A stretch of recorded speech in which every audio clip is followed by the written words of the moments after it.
따라서 대제사장 되심도.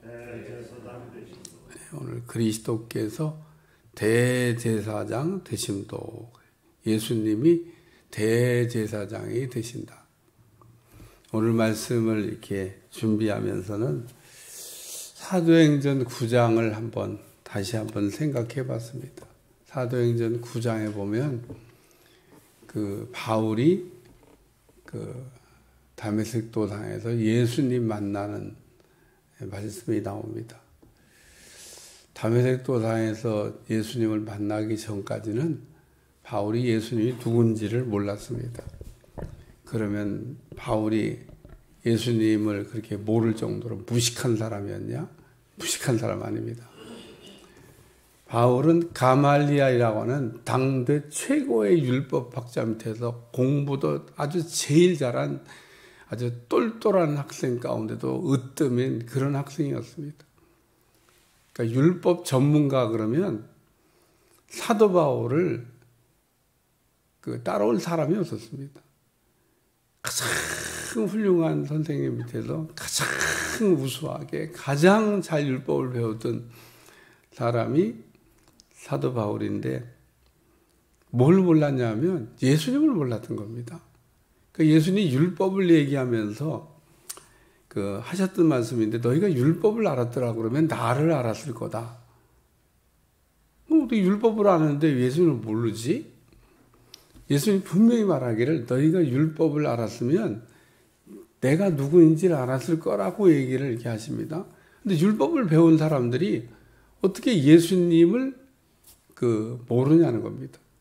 좀 다른 얘기로 하면 구약 성경을 우리가 잘 알면 신약에 나오는 예수님을 아주 분명하게 알 수가 있다는 겁니다. 그냥 구약이 전부 다 예수님에 대해서 이야기하고 있는 거기 때문에. 그래서 무슨 구약과 신약이 무슨 이렇게 분리되는 것처럼 신약 시대를 다니까 구약이 없어도 되는 것처럼 구약을 읽으면서 우리가 우와 감동하는 거는 신약의 예수님을 너무 선명하게 알 수 있도록 조명해주는 조명등과 같다. 그런 얘기인 겁니다. 그래서 바울이 율법의 전문가이면서도 예수님을 몰랐어요. 그랬다가 예수님을 알게 됐습니다. 예수님을 이게 알게 되고 난 다음에 참 얼마나 감격을 했을까. 마태복음 16장에도 보면 예수님이 제자들에게 물어봐요. 근데 그게 예수님의 사역 초기가 아닙니다. 사역 후기입니다. 예수님의 사역이 이제 거의 마무리되어 갈 때쯤 돼서 예수님이 물어봤던 질문입니다. 너희는 나를 누구라고 하냐? 베드로가 대답을 잘했어요. 예수님은 왕이 되시고, 예수님은 제사장이 되시고, 예수님은 선지자가 되십니다. 이렇게 예수님의 왕 되심, 그리스도 되심, 선지자 되심을 분명하게 이게 고백을 하니까 이를 알게 아닌 혈육이 아니요 하늘에 계신 내 아버지다. 참 우리가 그래서 배워가지고 아는 것도 있고 받아가지고 아는 것도 있는데 여러분 배워가지고 아는 거는 한계가 있어요. 만약에 베드로가 예수님이 누군지를 배워가지고 알려고 그랬다 그러면 그런 고백은 못했을 거예요. 근데 받아가지고 고백을 하니까 정답. 그것도 아주 그냥 완벽하게 답안지를 쓰게 된 겁니다. 여러분도 예수님이 누군지를 그러므로 알아가야 돼요. 오늘 히브리 기자는 예수님은 대제사장이 되신다. 그러면 아론 계열을 따라서 대제사장이 되신다는 건가? 아니란 얘기를 하는 겁니다.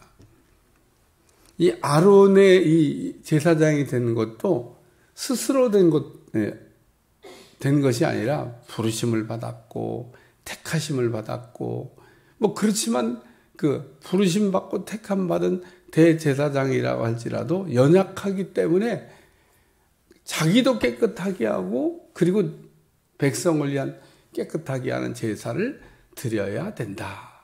이게 어제 얘기한 거예요. 어제 읽어나간 가운데 4절에 이 존귀는 아무나 스스로 취하지 못하고, 그러니까 이 대제사장이라고 하는 이게 얼마나 영광스러운 거예요. 근데 이 영광스러운 이거는 스스로 취할 수 있는 게 아니다는 겁니다. 그러니까 내가 되고 싶어 되는 게 아니다. 그런 얘기입니다. 하나님이 부르심이 있어야 되고 하나님 택하심이 있어야 된다는 겁니다.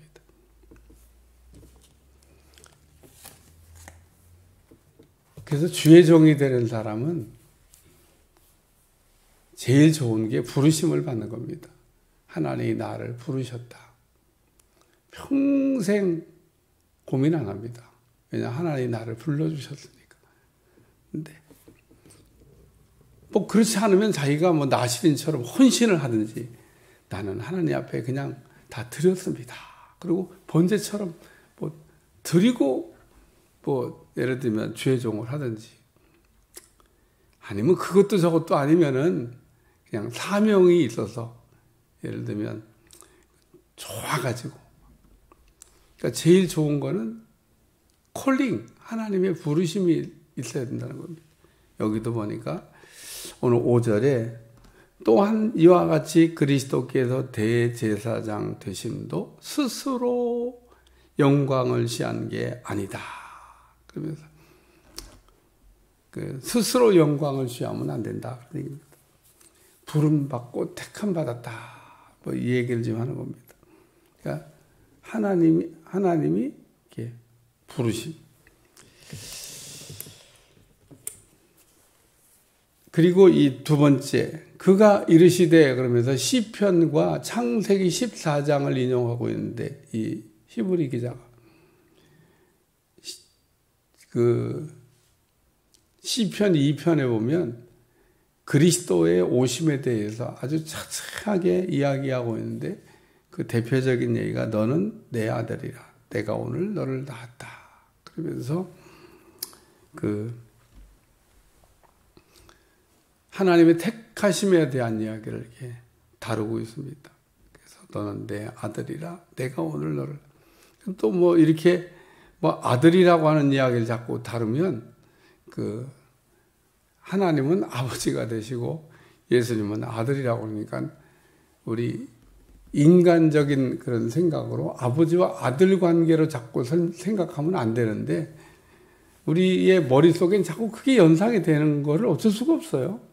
하나님은 아버지, 예수님은 아들이라고 하는데 부자지간이신가 이런 생각을 하고 아버지하고 아들은 급이 다르잖아요. 근데 성경은 급이 같은 거다. 아버지와 아들은 동급이다.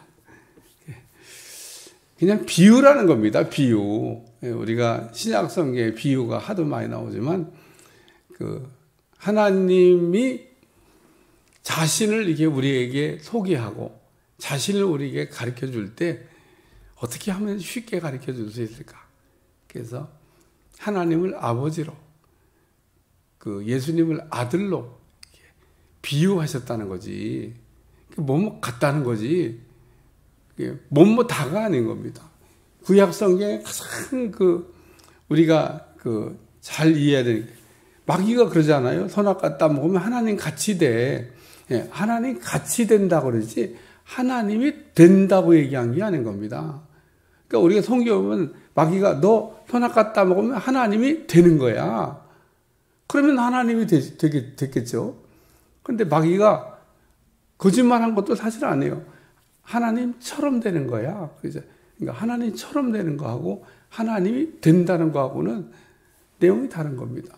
그러니까 인간은 하나님 비슷하게 된 거지 비슷하게 된 건 원래 비슷한데 뭘 비슷하게 돼요. 그러니까 마귀가 교묘하게 인간을 우리는 하나님 비슷하게 만들어줬어요. 하나님의 형상을 따라 만들었다고 그러잖아요. 그러니까 우리 인간이 본래 만들어질 때 하나님 비슷하게 만들어놨어요. 그 하나님 비슷하게 만든 게 뭐냐면 그게 하나님의 성품을 집어넣는 거거든요. 예? 하나님의 성품. 근데 우리가 죄를 졌다고 하는 건 뭐냐? 그 성품을 다 잃어버렸다는 거예요.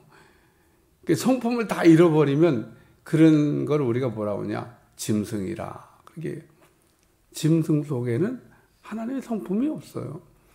짐승과 인간의 결정적인 차이가 뭐냐? 짐승 속에는 하나님의 형상이 없고 인간 속에는 하나님의 형상이 들었다는 겁니다.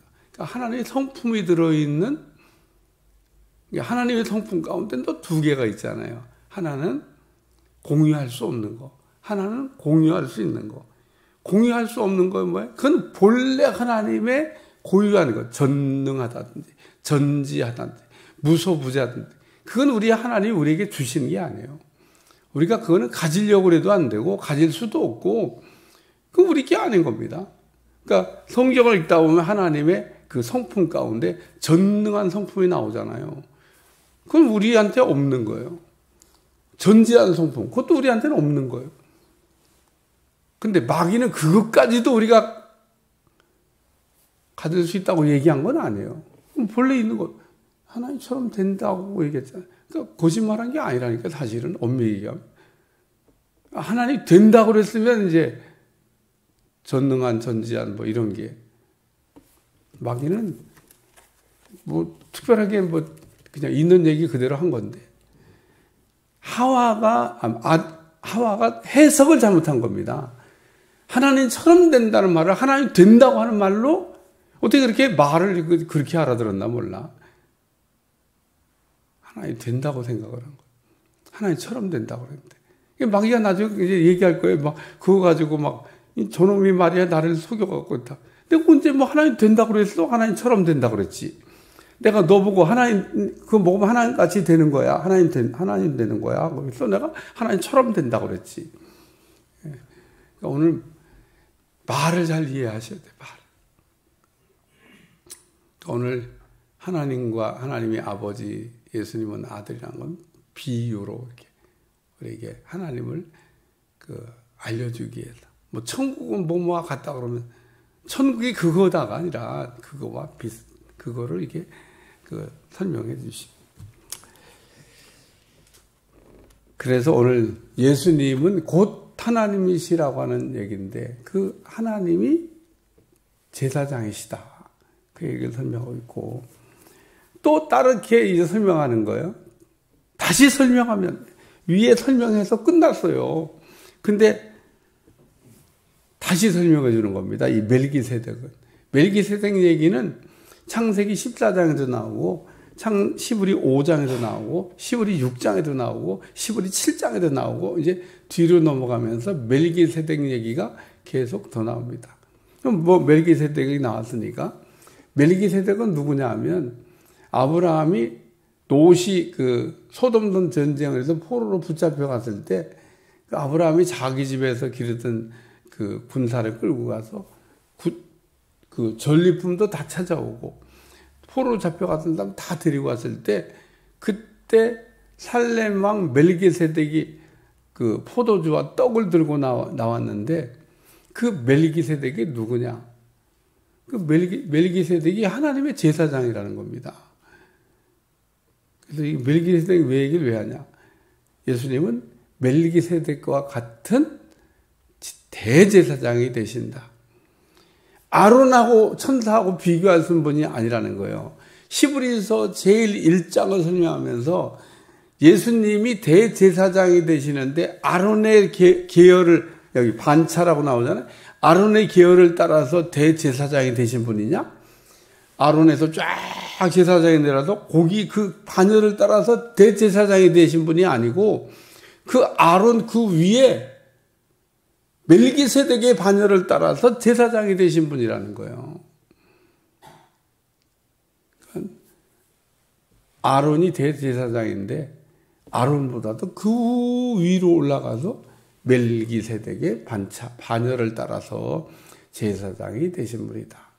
그래서 멜기세덱 얘기를 해요. 이 멜기세덱 창세기 한번 찾아보겠습니다. 창세기 14장 18절. 창세기 14장 18절 다 같이 시작.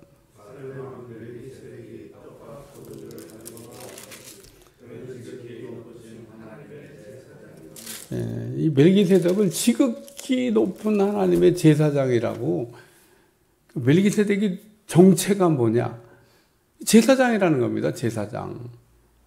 그러니까 구약에 제사장이 둘이 나와요. 하나는 아론이라고 하는 제사장이 나오고, 그 아론 그 위에 지금 아브람 얘기를 하고 있잖아요. 아브람. 율법은 언제? 모세 때 율법 얘기인 겁니다. 아론에서 한 400년 지난 다음에 시내산에서 아론이 제사장이 되잖아요. 그러니까 이 이스라엘 사람들은 아론의 그 계열의 제사장만 알고 있는데, 그 아론, 그 율법도 있기 전에 그 위로 올라가서 아브라함이 그를 맞이했던 제사장이 하나 나오는데, 그게 멜기세덱이다. 아브라함이 이렇게 환영했던 그 제사장, 하나님의 제사장. 멜기세덱이 누구냐? 하나님의 제사장이라는 겁니다. 제사장.